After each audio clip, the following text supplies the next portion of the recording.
All right, let's get going. Welcome, everyone. Thank you all so much for joining us today. We know your time's valuable, so we really appreciate you spending some of it with us. And if you're here, you're probably already curious, maybe a little skeptical about what AI does for market research. And that's the perfect mindset to bring to this conversation. We're going to dig into virtual audiences, what they are, how they work, and most importantly, do they actually deliver useful insight? We designed a beverage-focused study to test this at MDRG, but the questions we're asking really apply across industries. Whether you're in CPG, healthcare, finance, or anywhere else you're trying to understand what drives human decision making. At the end of our time together, we're going to have a little Q&A session. So as we go, pop your questions into the Q&A box within the webinar, and we will get to those at the end. And so let me get my things moving. Right. So just a couple of quick introductions. I am Amy Bazil. I am the Associate Director of Qualitative Research at MDRG. MDRG is a woman-owned full-service market research firm that we have over 30 years experience helping brands understand what people really think, feel, and do. We specialize in custom brand research, customer experience, innovation, and product development, and advertising testing, all really designed to connect insights directly to business decisions.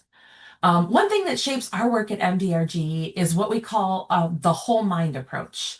We're really interested in that gap between what people say they do and what actually drives their behavior. Those emotional, automatic, system one details that traditional research can struggle to access. And I share that because that lens is going to show up a lot in what I'm talking about today. Also with me is Doug Guyan. He is the Chief Growth Officer at Yabble.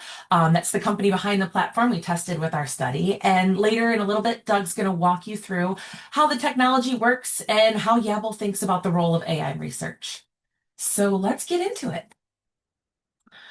Before we talk about our study and virtual audiences specifically, I wanted to set the stage a bit for why we're even interested in testing this.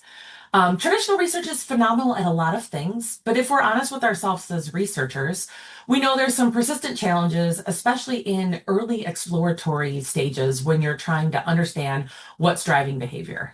And so I want to talk a little bit about what those look like. People don't always know why they do what they do, and that creates some real challenges for research. And I wanted to call out three areas in particular.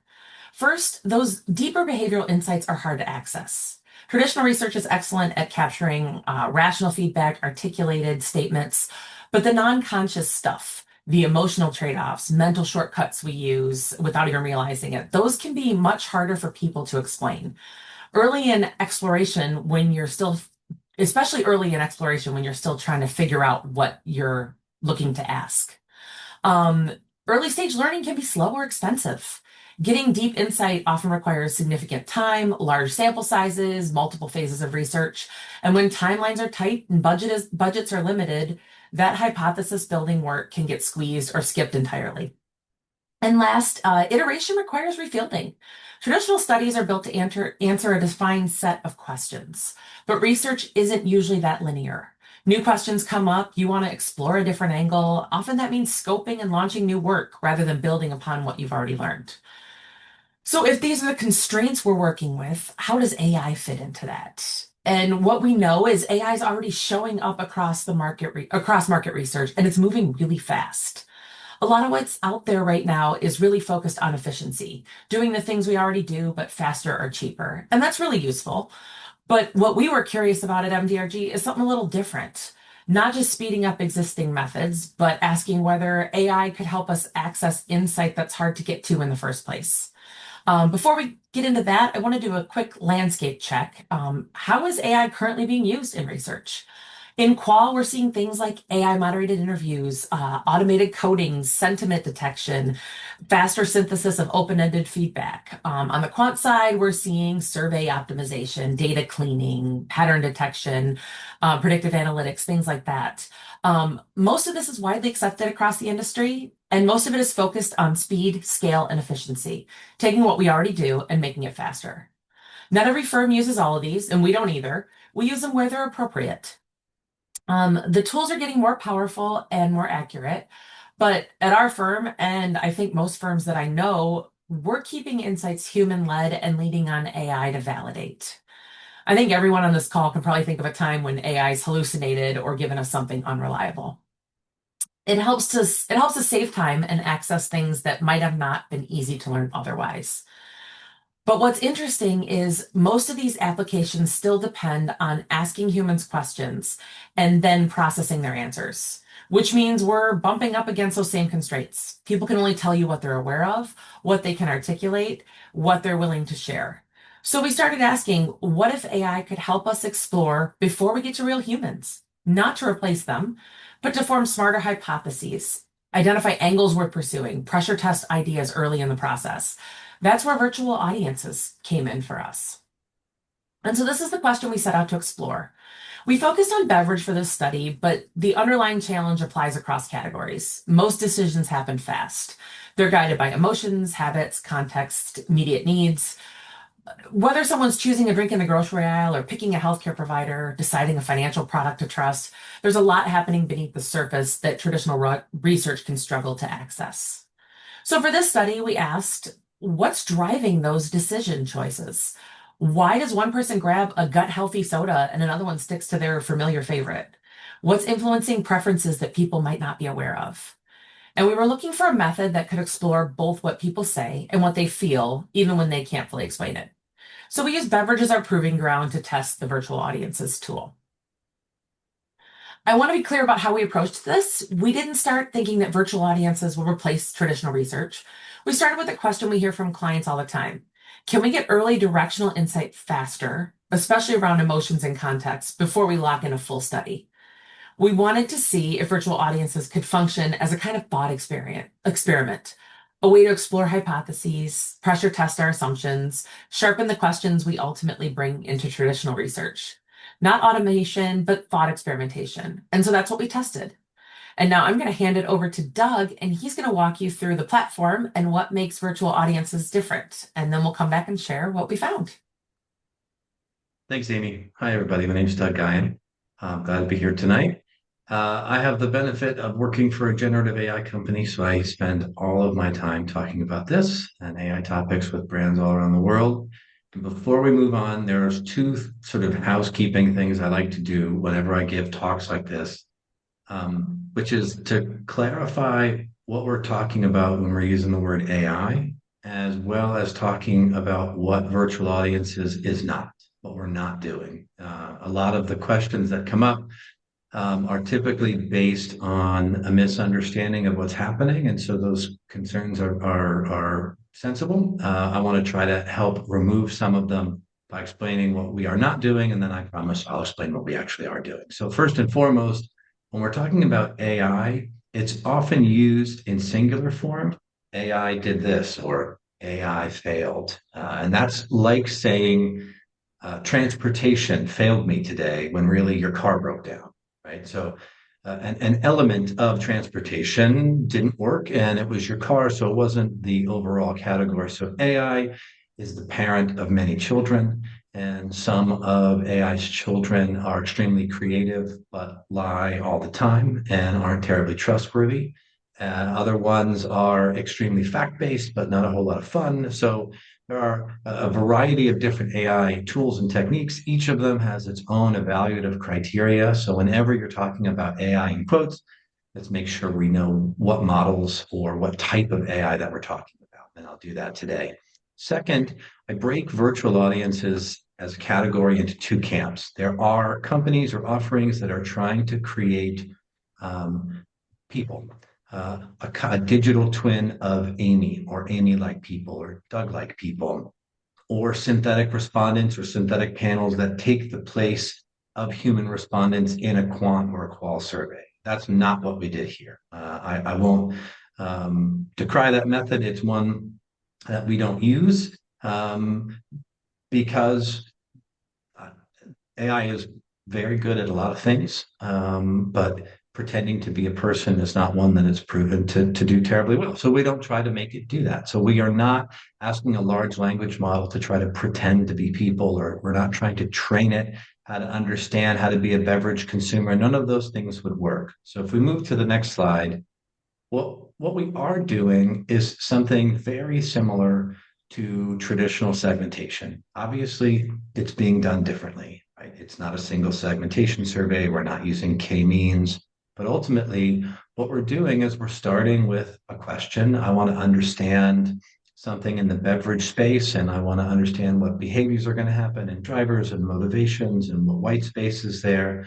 And so what we've built is the ability to retrieve information that can create frameworks that you're able to interact with, right? And so think about it in the vein of whatever type of audience segmentation you do now or have done in your past, where it's real data from which you take attributes that you cluster together to represent segments that you want to interact with, right? And pass questions through. So that's what we've done here. The big difference is instead of it being based on a single input, it's based on a huge number of inputs. So we're gathering data from a huge variety of sources, which oftentimes gets around the diversity issue, which is first and foremost buried within large language models, which is again why we're not using them to do this.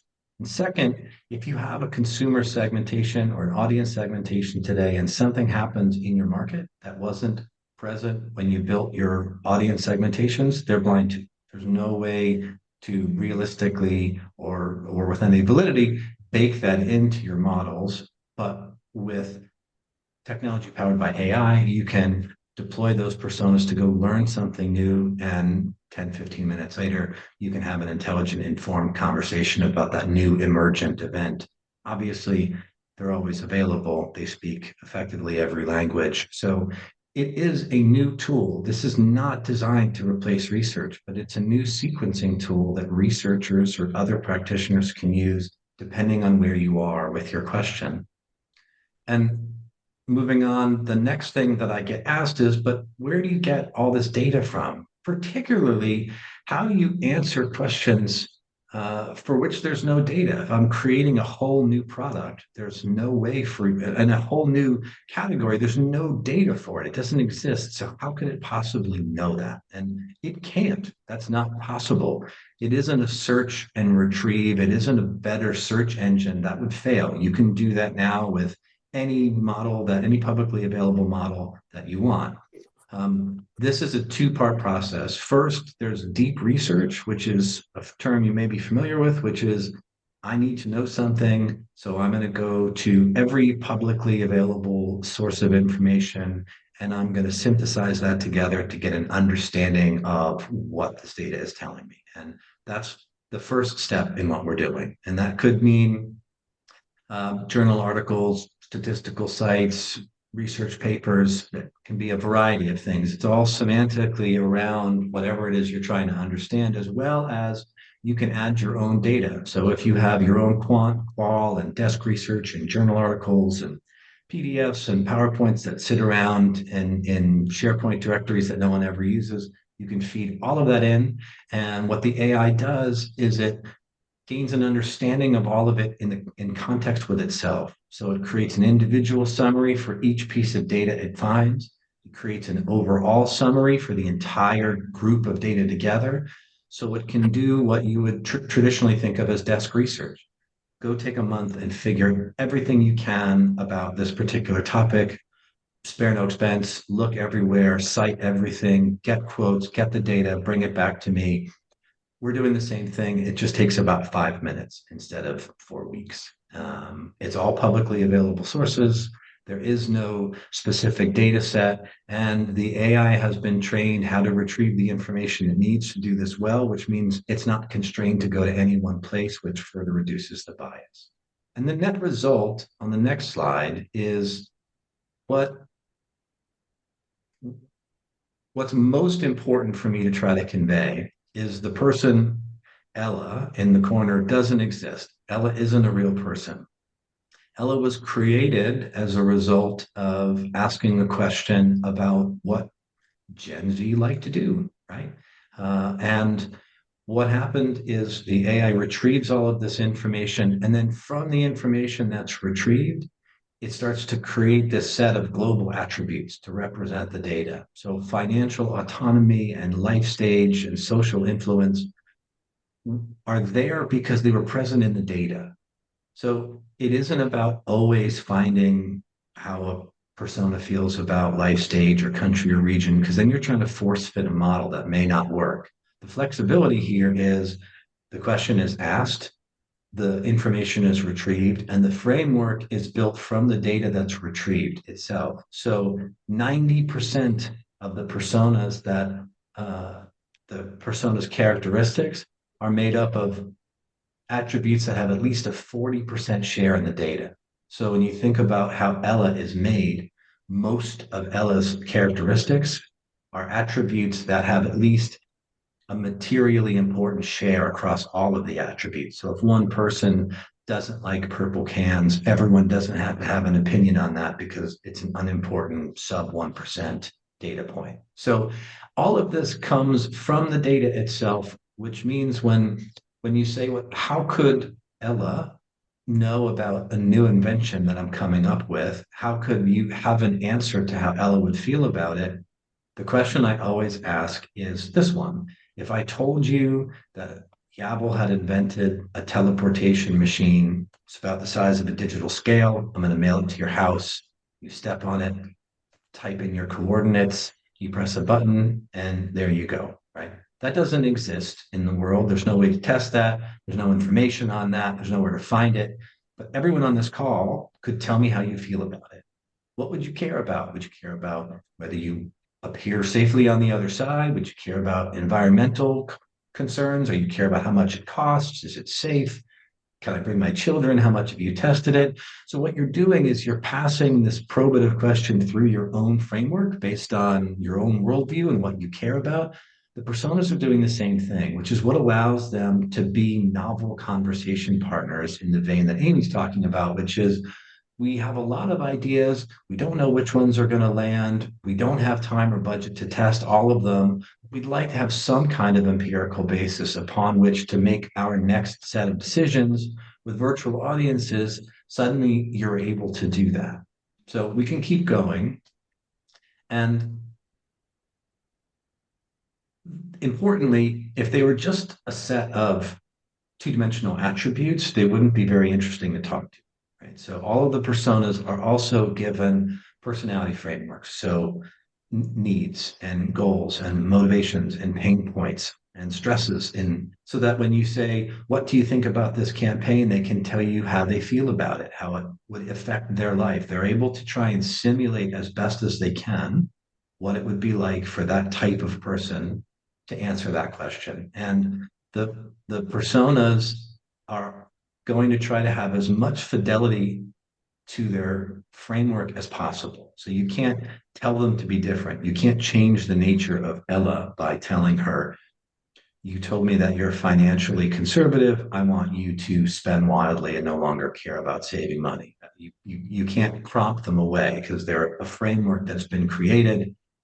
They're not subject to your prompts. What they're doing is taking what you're asking them, passing it through the framework that's been created, and then giving you an answer. And you can do that with stimulus. You can do that with message testing. There's a huge variety of use cases in which global brands and agencies are doing this. But if you go to the next slide, what I like to focus on now is the fact that you're not going to stop doing everything that you've been doing. You still need to talk to people. Smart research companies, and we work with a lot of them, are adopting this because it makes them more agile in responding to their customers' questions. As Amy said, you have to pre-litigate a huge research brief, figure out what you're going to do and execute right the first time. Because if something doesn't get asked or if something emerges and it wasn't there, you have to refield it or you have to go back and do additional work. With this approach, whether it was done traditionally and you're using this approach to support it or the opposite, they can work together. It's all about what sequence do you move in? Where am I at with the evolution of this particular question? And what's the right next thing for me to do? So it, as Amy mentioned, it allows you to respond to emergent things or test new hypotheses that you weren't thinking of before. And companies like MDRG and other research companies are now having this as just part of their standard package because it's just another tool. It doesn't replace what you're doing. It just means you can now do things that you literally couldn't do before, and you can do them in a trivial amount of time, and you can do them in a transparent way. And what comes next is, but how do I believe it?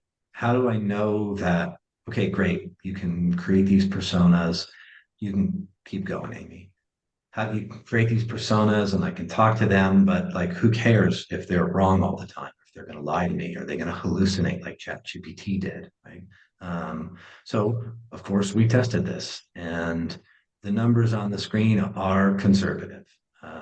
You know, 80%, there's certain things we've tested where real world research was 6 to 8 weeks and took about 4 to 6 hours in the Yabble platform. So that's, far faster. And 50% less is again conservative. What matters is that middle one, the 90% similarity. So there are ways to test what the output is, and it's different than an LLM, which is meant to predict words and predict patterns, and it's why we don't let it do any of that. You take real world research, and there's a framework called ARES, which is the automated regression testing and evaluation for RAGs, which is created by Stanford and MIT for output for this exact use of AI. And you take a real world study and you compare it to what the RAG produces, and you take each dimension and you compare them to each other and you see how well it did. And we use distance to closest record and cosine similarity as well to look at each individual piece of data and see how aligned are they. And we're finding that overall there's about 90%. Sometimes it's a little bit higher, sometimes it's a little bit lower. And there's certainly many use cases where this is not the right solution, right? So this is not a panacea to suddenly fill all of the gaps that have existed in research for a long time or fix fraud issues. What this is an exceptionally valuable and fluid approach to two particular areas. If you move to the next slide, I'll talk about those. One, anything in the innovation spectrum. I have lots of ideas. I have 37 concepts and I have budget to test two. I don't know which ones, or no budget, and I don't know which ones to move forward. You can test all of them now. Or I have a lot of ideas and I am not sure which ones are going to work and resonate with different audiences, or bottom of the funnel differential positioning, market activation. All of those things are now testable with personas that, importantly, if there's something that they don't know, you can deploy them and have them go and retrieve information and moments later have an intelligent conversation with them. Again, they can process visual stimulus, they can tell you how it makes them feel, but they can't touch or taste or smell or wear things. So you still need to do in-person research for sensorial work. You certainly shouldn't rely on them to be making all your decisions in the same way that you wouldn't rely on any one single piece of data. But what you can do is take the data that you collect in the real world and recursively feed it back to your persona so that they learn from it, and it creates an even stronger partnership between this AI-powered landscape and the traditional research methodologies that we're all comfortable with. So I'm very excited for what's coming. It's exciting to be part of it. I was happy to be invited to give this talk. I'm also happy to answer questions at the end. My goal here was to try and demystify it and make it sound less like voodoo and more like something at least realistic and practical. And with that, I will turn it back over to Amy. Excellent. All right. So Doug just walked you through a little bit of how virtual audiences works and a little what's under the hood. I want to talk about what actually happened when we put it to the test. So, as I said, we designed a beverage-focused study for our proving ground. We like beverages for the test because it's a category where decisions happen fast, emotions and habits play a big role, and there's a lot of complexity beneath the surface that people don't always articulate. But hopefully you're starting to see how this can apply to your specific work and industry. Just to re-anchor us, this was our research question. How can we quickly and cost-effectively explore the automatic and habitual drivers behind consumer beverage decision patterns? We weren't going for final answers here. We were trying to see if virtual audiences could help us generate early directional insight, the kind of learning that will sharpen thinking before you go into a full study. And so, in using a new tool like virtual audiences, we approached it the same way we would many early stage qualitative explorations. We defined our audience, we crafted a set of questions intentionally designed to surface our insights, and we analyzed those responses through that behavioral science lens. The difference is we did it in a fraction of the time and cost, and we could reiterate in real time. So I'll show you more about how we actually structured it. There's kind of three main steps here. First, we set objectives and audience specifications, just like you would with any study. We defined what we were trying to learn and who we wanted to talk to. In this case, we were focused on US adults who purchase beverages, and we wanted a mix of demographics and beverage preferences. Next, we generated personas. The platform created behaviorally grounded personas based on real consumer data. As you heard Doug say, these aren't made up archetypes, they're modeled on actual patterns in how people think and feel and behave. And then we queried those personas with behavioral science-based questions. This is where our whole mind lens came in. We didn't just ask, what do you drink? We designed questions to push the platform and see if we could surface those emotional drivers, find those contextual triggers, or those mental shortcuts that are influencing decision making. We wanted to fully test its capabilities and see how far into System 1 processes we could reliably get.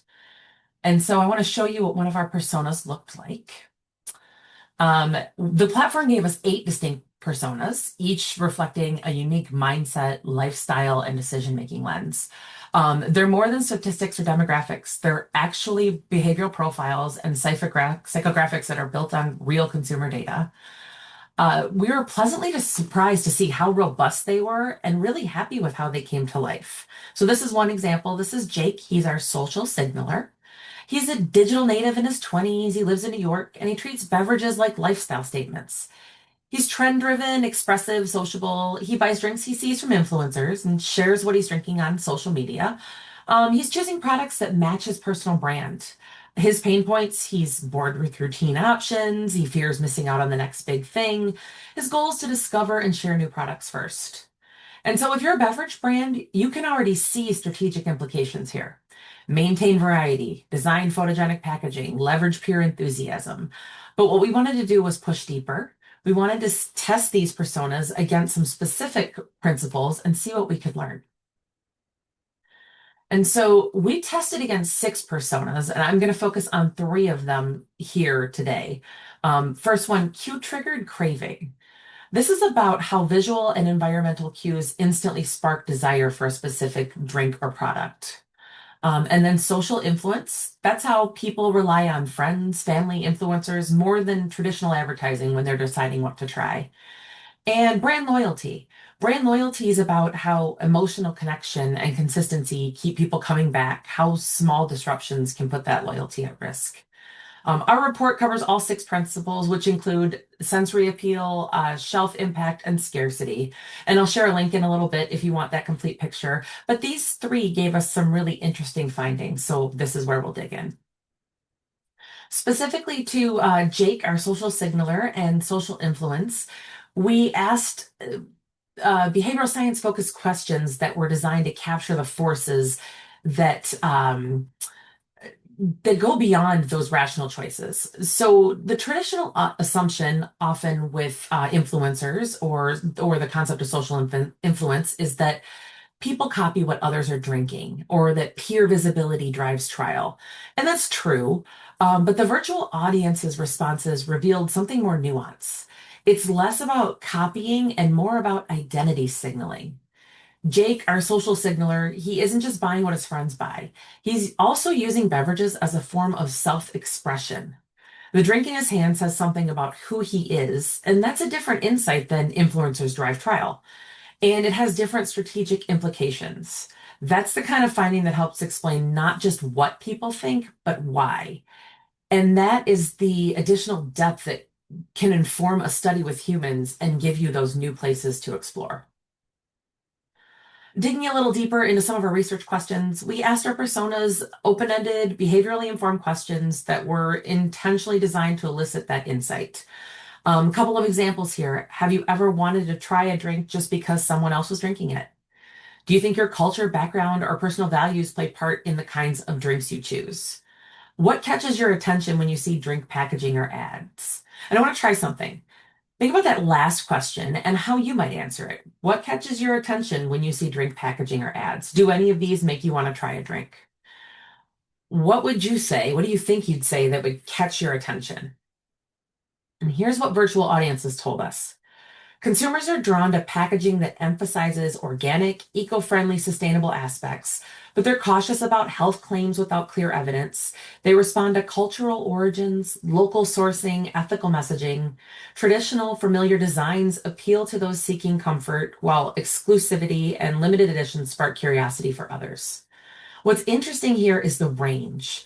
We got multiple consumer mindsets surfaced in one query, which gave us hypotheses to dig into further.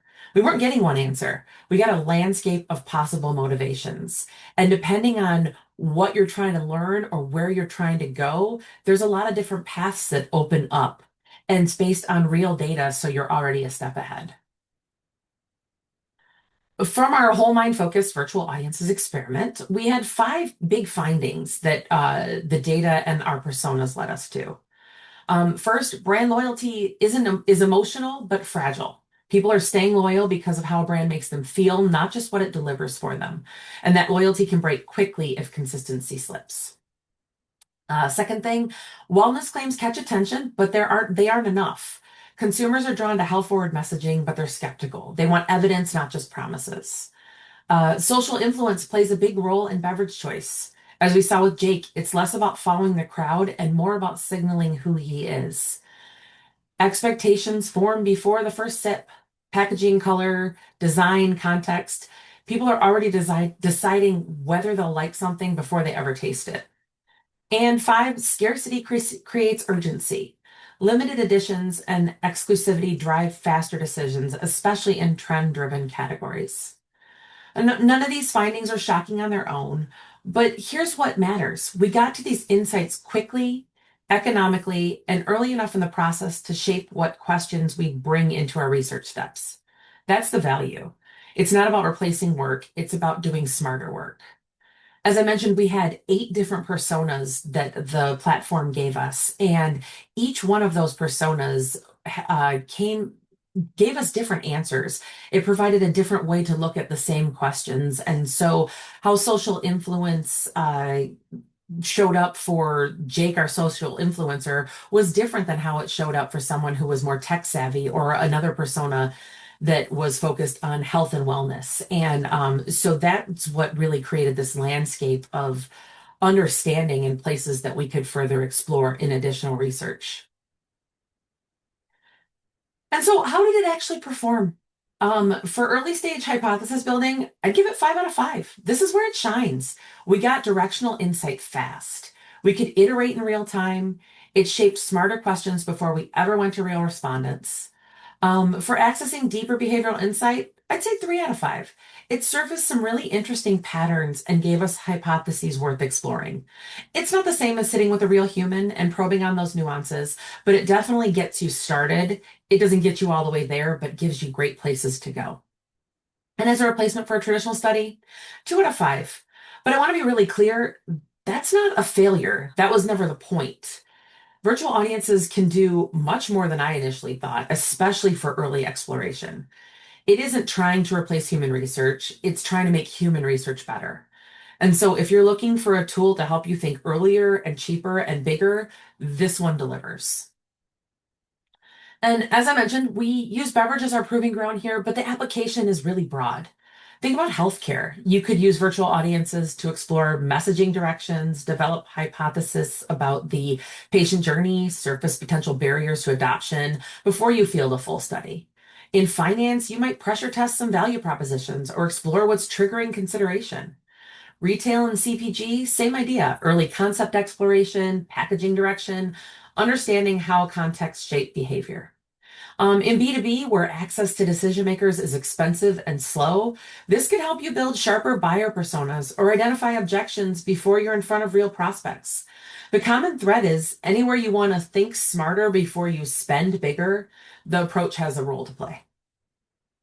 And so, bottom line, Virtual audiences aren't a replacement for traditional research.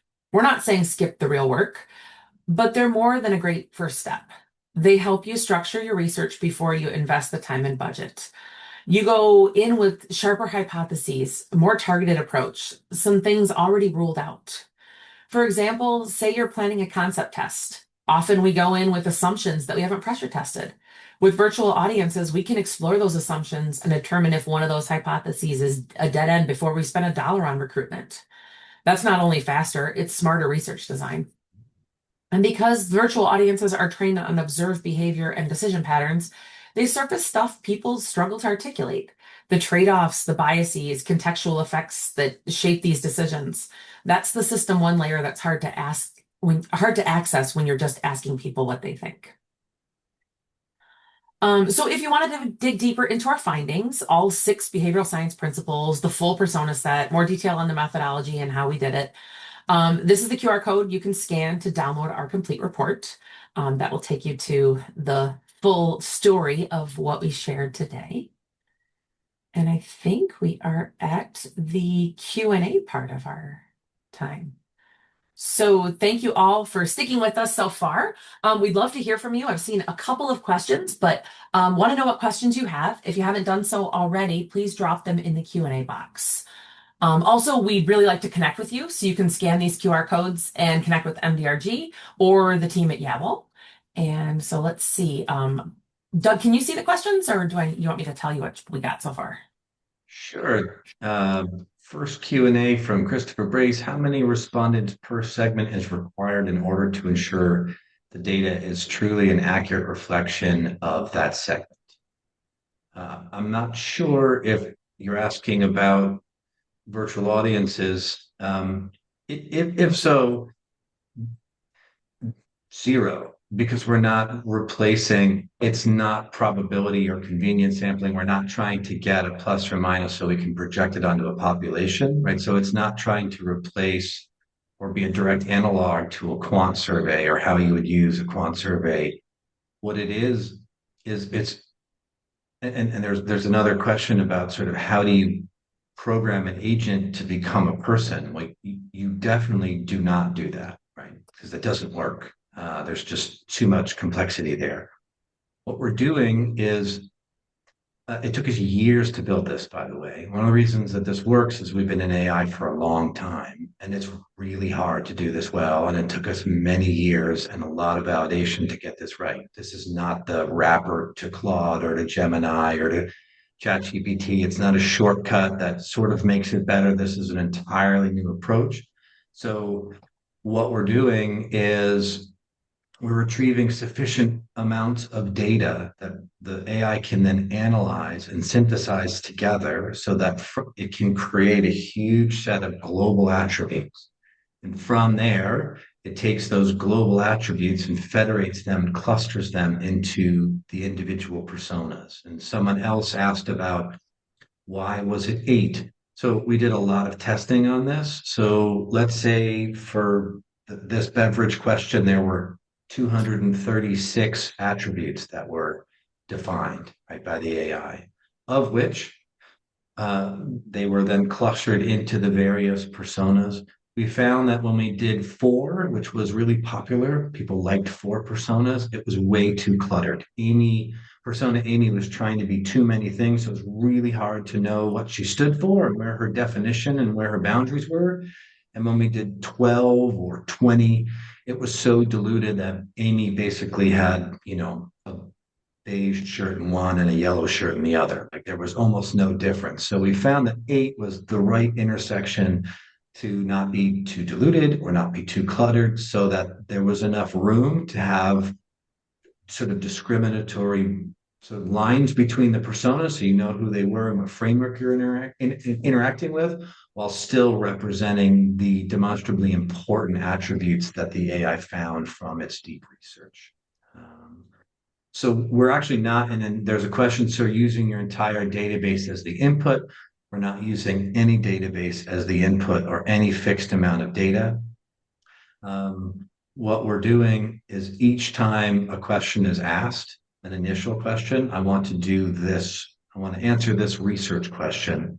The AI then, there's a series of agents that understands what's being asked and creates goals for themselves and tasks to say, what type of information do I need to go retrieve to do that? And it knows how to do it. It goes and it finds it and it compares it against itself and it synthesizes it and it understands how to evaluate it. And uh, from there, then factors it. It says, all right, let me start to summarize this and understand it in context, and then start to create the attributes from the data itself so that when I create these clusters, they really are representing segments in the real world.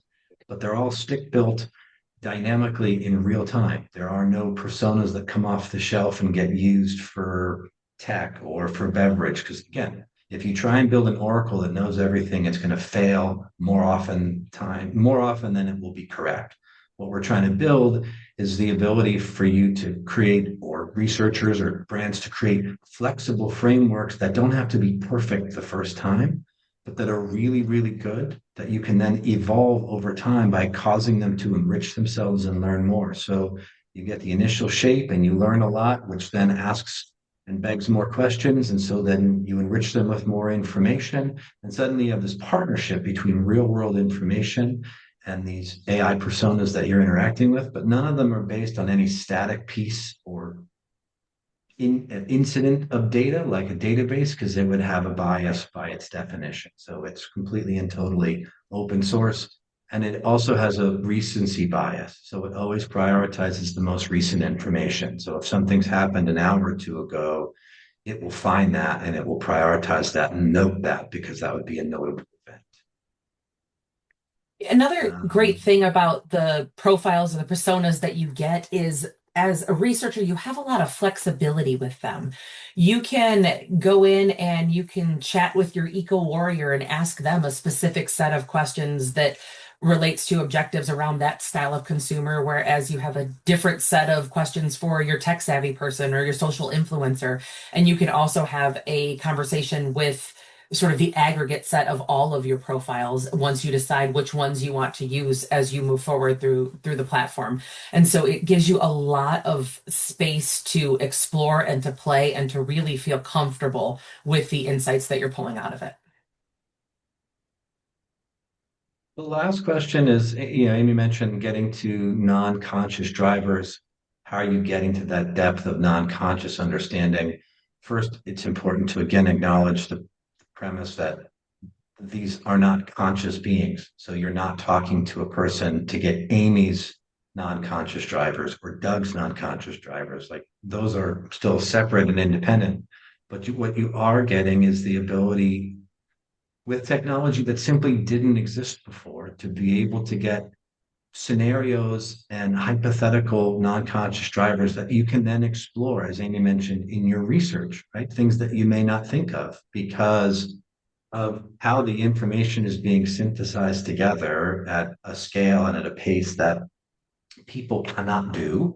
And because it's not trying to be routinized through any specific individual model, because it's being understood self-consistently with itself, patterns are found and things emerge and they're baked into those personas in the form of attributes, and they can tell you, look, I'm really sensitive to greenwashing, right? You can say the claim is 100% organic and there's no sugar and it was made with recyclable materials, but how do I know that that's true? Where's the code that I can scan to see the science behind it? How many papers did you do? There's suddenly things that we think of that are potential shortcuts to being able to satisfy drivers for consumers are challenged by the personas because of the way that they were created. And sometimes that means you're wrong. Sometimes it proves that you're right. And oftentimes it means that there's a new emergent thought that you hadn't necessarily gone to explore that says this is something you should look into more deeply, and that happens in 15 to 20 minutes when you haven't already recruited and written your discussion guides or written your quant survey and you're analyzing. Like they're conversation partners. So it's happening in real time in the room. I have a question for you, Doug. Where do you Sure. think where do you think you're going next with this? So I saw, like, on your one thing you said can't do video yet. Where's this tool going, or where is Yabble headed with their AI capabilities? So I think video will certainly come because those models already exist. So they just aren't built into our tool yet, but the team is already assessing them and evaluating when they're gonna bring that in. So that's just a natural extension of creative testing that we're already doing, just with a different medium. But I don't think it replaces dial testing. I don't think it's going to look at it and watch an hour-long show and do dial testing, but I think 10, 15, 30, 60-second spots that need to be differentially evaluated, sure, all day. I mean, I think it can help sort of facilitate faster creative processing or sort of a broader approach to different mediums than we're doing today. I also think that you, and by you, I just mean the user, whomever that is, will have the ability to gain suggestions on next steps that have an empirical basis to it. This is what I'm trying to do. So it's not design a questionnaire for me or write my discussion guide or give me the answer, but I really want a deep approach to being able to answer this question. Suggest a methodology that takes all of these into consideration, and let's build a program which can then start to be federated, which means maybe there are certain things you start with synthetically, whereas other things can then be spawned by agents to be programmed right there on the spot. Or Amy says, I'm going to do this project, and I can now connect to recruiters for IDIs, for expert interviews, which will then recursively be fed back and create synthetic personas to be able to test ideas. And then the personas can have a focus group among themselves. You can already talk to all of them as a group, or you can talk individually, but they can then have a discussion among themselves to say, we talked about this and we tested 100 different ideas, and here's what we came back with, and here's what we found. How else can we help you? So again, what I'm seeing is a new form of an enablement where there's a technology that isn't replacing but augmenting and partnering with what we're doing. So I think certain specific approaches will change as a result, and they'll have to adapt. But I always believe that the human on the loop is important, right? So AI may be the author of a lot more than it used to be, but the humans will always be the editors and should always be the editors of the content, right? So there's voluminous content that can be produced. And with intelligent interactions and intelligent editing, you can make really good use of that without having to worry about hallucinations or sort of imaginary facts that come out of nowhere. Excellent. I think that's all of our questions for today. So thank you all so much for joining us, for being a part of this. Please do connect with us. We'd love to continue the conversation. You can check out that report of ours and see more of what we did and how we did it. And yeah, look forward to seeing you around in the future. Thanks, everyone. Have a great afternoon or evening. Thank you.